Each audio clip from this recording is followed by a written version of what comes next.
suspect it's the same in the other two groups, but it's very difficult to do justice to the whole thing at 5 minutes from the coalface. So I just give you a sense of the sort of themes that emerged, and they were rich, and they were, I hope you agree with me that they are important. There was at the outset a question on the table as to whether the European digital economy was disconnecting from the global digital economy, and whether in fact the rest of the world is moving farther and faster, and Europe has a chance or not to catch that train. That is one theme that emerged early in our discussion, and that led to an invocation of the wider macroeconomic and social climate in which we are entering over the next 17 years to 2030. Economic crisis, demographic overhang, low growth, low income, high unemployment, structural labor market shifts, urbanization, these sorts of issues. And speaking as the author of the 2025 document, these were nowhere present in 2025.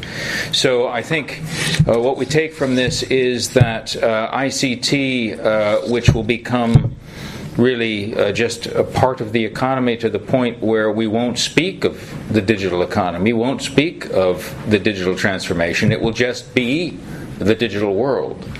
And the uses and applications of the technology under these pressures, or let's say that these pressures will begin to shape the way in which this technology is used and needs to be used to overcome these issues of sustainability, to address these issues of income distribution and how people actually make their way in the world. So I think that I just like to leave you with a sense that this, I think, was a deep, I hope others who were present agree that this was an important piece of our discussion.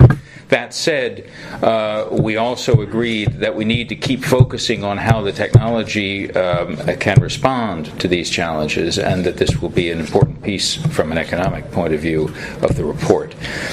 We talked a lot about the role of government, first as controlling something like 25% of GDP in most European member states through public services, education, health, and so forth, and the need for these services now to become models and to stand out in their own use and transformation of ICT.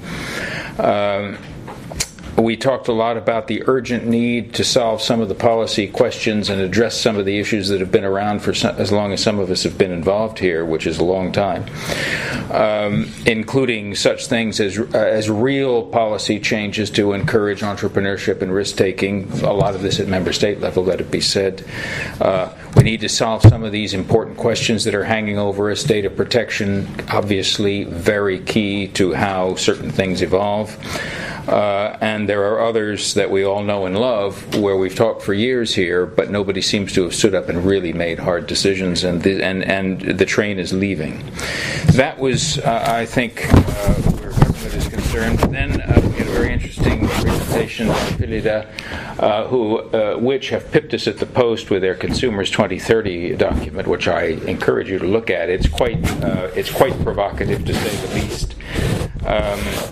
And her basic message to us has been that there are a lot of new challenges and complex consumer choices out there in the digital world at the moment when consumers are under a lot of economic pressure, and this we can expect will lead to new forms of consumer collaboration, new forms of consumption, the power of data in the hands of consumers and not just producers, and particularly in areas like health and education, a very interesting and new dimension for us, really, although we evoked this a little bit. And finally, John Higgins from Digital Europe summed this up a bit by pointing out that by 2030 we won't be talking about the digital economy, we'll be talking about the economy, and it will be digital. And that the challenges which the world over the next 17 years face will be largely met through the innovative use of ICTs.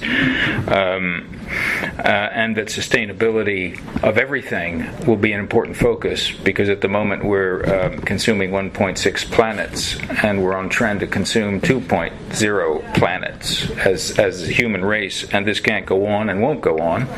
And therefore, there's a great deal of opportunity in this for innovative and entrepreneurial response. We then had a very interesting conversation over lots of these points, all of which, rest assured, please, those who participated, is recorded in the great book. We will all have an opportunity to come back to these as we shape this project going forward, but I thought that this was a particularly interesting, useful, and provocative beginning for the economics dimension, and I thank everybody who participated.